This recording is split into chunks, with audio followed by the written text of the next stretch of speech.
una carrera para contaros varias cosas por encima sobre los gansos, diversos estudios, con muchos coautores que aparecen al final en vez del principio, porque no cabemos todos. Bueno,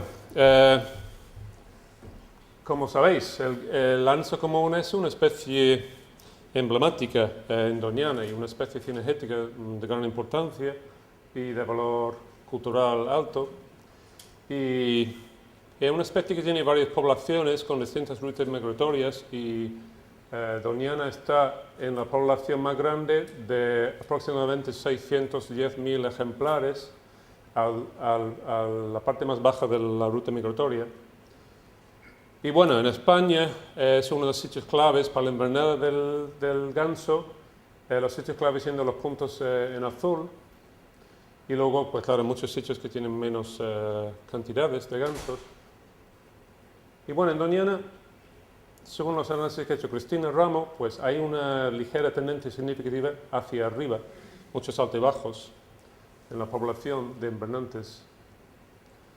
Y bueno, también sabemos de trabajos que hemos hecho que las cifras están con mucha influencia del patrón de inundación de la maresma, como se alimenta fundamentalmente en la maresma, en Esculpas y Bayunco, y vemos un efecto del grado de inundación en el que mucha agua es mala y poca agua también. O sea, le gusta inundación suficiente para acceder bien a la comida, pero no cuando la maresma está llena del todo. También efectos climáticos. Y entonces hay mucha variación espacial y temporal en la distribución de los gansos que vemos aquí.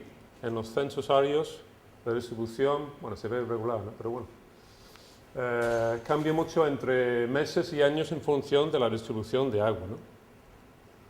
Pero bueno, fuera de Doñana, en otros sitios claves para la invernada en España, tenemos tendencias poblacionales muy diferentes. En el caso de las lagunas de Biafafla en Zamora, pues vemos que empezaron a aparecer y subir muy rápido, en los últimos años han bajado, pero bueno, una tendencia global mucho más positiva que en Doñana. Y esa bajada que hemos visto en Biafafla se relaciona con la aparición de las lagunas de Nava, Poguada y Pedraza en Palencia, como también otro sitio importante en el norte de invernada, con una subida también muy fuerte en los últimos años. Entonces, tendencias muy diferentes entre Doñana y el resto de España. Entonces, cuando tomamos los censos totales para España, vemos que sí que hay una subida muy fuerte, de 4% al año en las cifras, ¿no? Ahora bien, eso es muy diferente a las tendencias que se están viendo a lo largo de la ruta migratoria, y esto es la parte quizá más interesante. Aquí, sobre el año 95, ya España deja de ser el país más importante para la invernada, y la población aquí en los Países Bajos, en Holanda, ha subido muchísimo más, 13% al año, comparado con 3% al año en el caso de España. Y si miramos más países, lo que vemos es un patrón global en el que los países más hacia el norte tienen tasas de aumento cada vez mayores, ¿no? Entonces en España está subiendo, pero está subiendo mucho más en el norte, con lo cual el centro de la población también va subiendo hacia el norte. Bueno, eso en parte pensamos que se relaciona con el cambio climático y vemos, por ejemplo, en el caso de las temperaturas en invierno en Suecia, donde la población ha subido mucho, pues que también las temperaturas están haciéndose cada vez más suaves, con lo cual se puede hacer de la comida, el suelo está menos congelado, etc., ¿no? Estos patrones se han visto en muchas especies ya. Por ejemplo, en estas 3 especies de patos se han visto subidas en los países nórdicos, por ejemplo, de miles de por ciento, y bajadas significativas en países como Francia o Chequia en el sur. La fenología de los gansos, pues entre Doñana y otros puntos en España, muy parecido, fundamentalmente entre noviembre y febrero. Por ahí también vemos un cambio muy interesante en las fechas. Cada vez llegan más tarde los gansos y cada vez se van hacia el norte más pronto. Vemos aquí un cambio más o menos de 6 días por década en el primer avistamiento de gansos silvestres en la maresma, ¿no? Y si esto da la impresión que a lo largo de este siglo pues puede desaparecer como invernante en Doñana. Bueno, para estudiar su migración tuvimos un pequeño proyecto para marcar gansos hace un par de años, capturándolos con red cañón, lo cual es muy complicado hoy en día. Después de 11M es muy difícil usar explosivos ya en la Maresma, etc. Este es el equipo. Y bueno, dos de los gansos marcados sí que dieron información muy interesante, parando en muchos sitios. Uno acabó en Noruega y luego bajó después de la cría a Dinamarca, donde se cazó. Otro llegó a la frontera entre Polonia y Alemania. Dentro de Doñana pues hemos aprendido cosas curiosas. Por ejemplo, se ve la poca movilidad que tienen algunos ejemplares que se quedan. Esta es la zona del Maresma de Hinojos, que se queda todo el tiempo prácticamente sin moverse. Y había otro ejemplar que pasó, creo que era como una semana entera en los arrozales, sin volver a la Maresma a dormir, que es lo que suponíamos que hacían todos.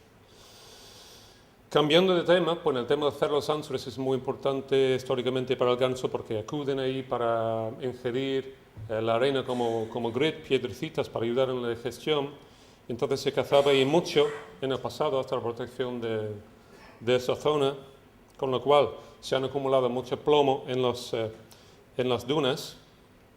Y en los últimos años hemos colaborado para intentar contar los gansos en la duna y ver la distribución y entender mejor cuántos gansos van allí y con qué frecuencia.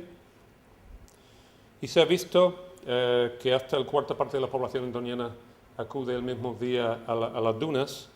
Se censan desde 400 metros porque son muy sensibles, es muy fácil que se espanten, entonces hay que volar de muy alto para sacar las fotos. Y con las fotos pues se cuentan y se ha podido ver con la distribución que prefieren la parte alta siempre de la duna. No siempre van a la misma zona de la duna y seleccionan las manchas de arena húmeda que será más fácil seguramente para ingerir. Luego, cambiando al aspecto del vertido tóxico, pues con esta figura se ve que a veces los gansos se concentran en la zona de Entremuros, que fue la zona más afectada por vertido, sobre todo cuando hay muy poca agua en la Maresma. Entonces han estado expuestos a los lodos del vertido.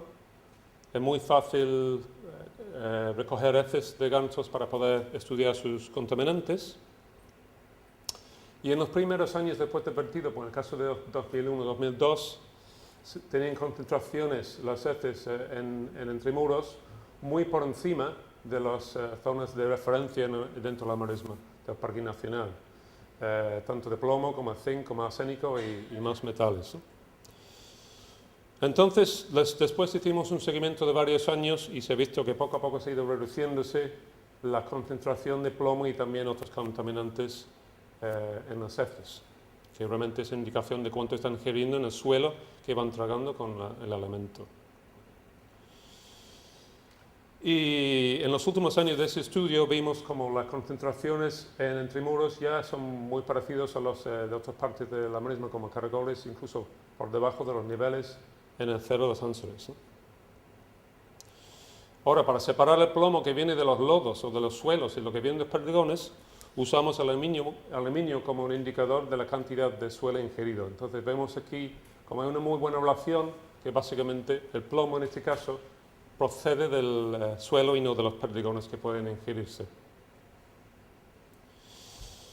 Y a pesar de que ha bajado mucho el nivel, sí que todavía hay evidencia por biomarcadores que sí que puede haber efectos negativos sobre el metabolismo de la ave de ingerir estas cantidades de plomo que se ingieren hoy en día, aunque son inferiores.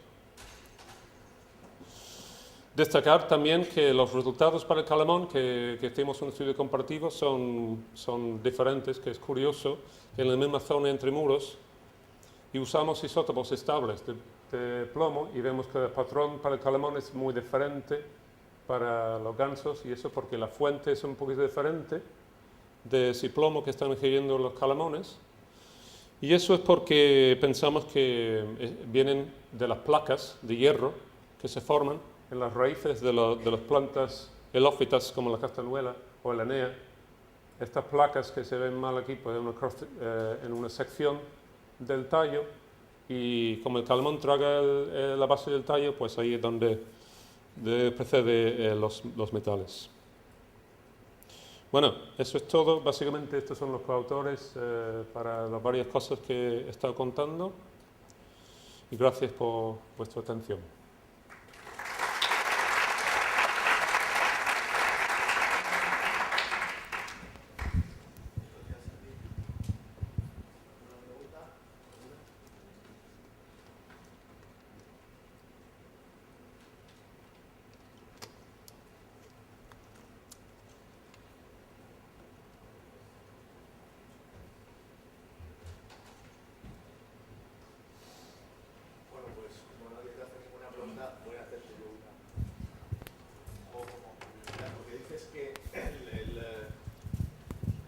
La tendencia es que ahora mismo se quedan a hibernar más al norte, o sea, en Fácila o en Palencia. Entonces cada vez hay menos en Doñana. Sí. Y realmente no hay alternativas en Doñana, próximas a Doñana. Quiero decir, otras lagunas que puedan, otras zonas más o menos conservadas también, que también, o sea, o no tenéis datos o sí que sabéis que no, que realmente se quedan, o sea, que los que no se quedan en Doñana se quedan ya. Bueno, de la gráfica que se veía básicamente que los números en Doñana no es que se están reduciendo, sino que más o menos altibajos y una tendencia más o menos estable. De hecho, depende cómo lo mides, porque también si coges la media de todo el invierno, pues sí que hay un descenso y es un efecto probablemente de que lleguen más tarde, con lo cual claro, la media se va reduciendo, pero el máximo no va reduciéndose.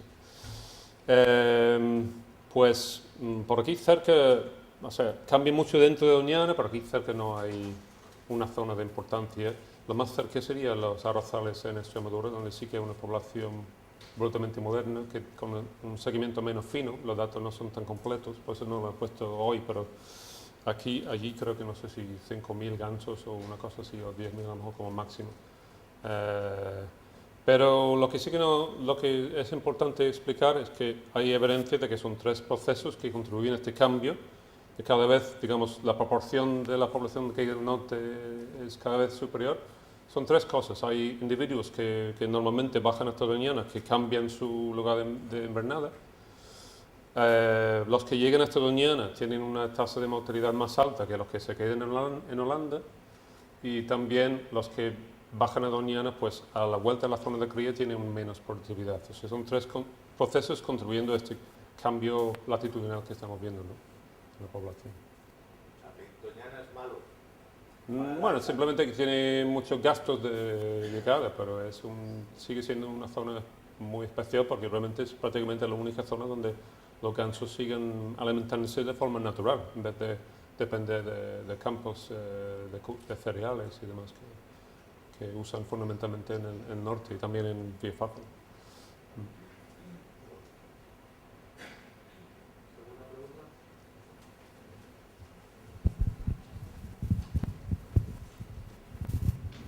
Buenas. Solo quería preguntar si habéis detectado alguna variación en el contenido en plomo tras la prohibición, no sé si a nivel de todo el Estado, de la caza con perdigones no plomados. Si existe algún dato al respecto. Sí que hemos publicado ya hace varios años un trabajo en el que se ve una evolución en Doñana. Parece ser que el problema de Feral Sanctuary se ha reducido. Y a escala nacional, pues que yo sepa, el trabajo más importante se ha publicado hace muy poco, del grupo de Rafa Mateo en el IREC, en Ciudad Real, un trabajo en el Delta del Ebro, que sí que se ha demostrado que la prevalencia de pérdidas de plomo en los patos se ha reducido mucho desde la prohibición de plomo en el Delta. Creo que más o medo por el 50%, depende de la especie que sea de pato, pero eso en el caso de patos. Y por aquí, aparte del trabajo que te digo, en el que en los gansos sí que se ha visto evidencia de una reducción, creo que no hay más trabajos hasta la fecha en España.